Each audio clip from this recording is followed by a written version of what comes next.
you are thinking about passive investments, you may have heard me talk about shares somewhere else, because I do a lot of that, investments, both in private equity, venture capital, and also buying and selling of shares, but not as a trader, but as an investor mostly. The difference is that a trader will trade for margins. An investor will buy for value. So you do an analysis of the company. When I'm buying even one share, I am buying the entire company in my mind.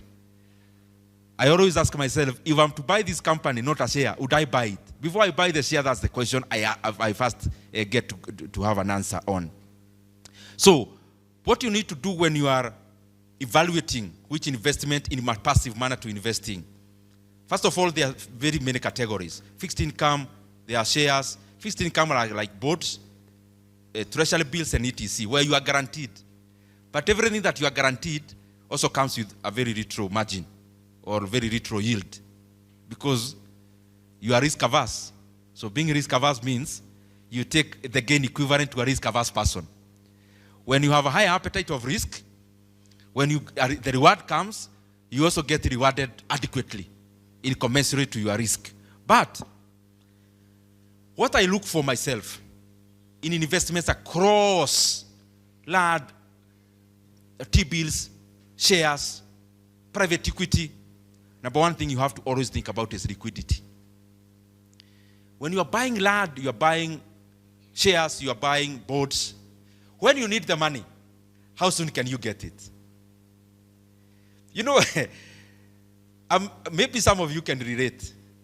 This Kenya is full of people full of wealth. Wealth, niko na shamba ya eka 200, 200 acres, 2,000 acres, niko na hii. Okay, fine. You told me how much it's worth. When can you get it? When can you get it? Liquidity is always a very critical thing. And me, I approach life in terms of, I also need money.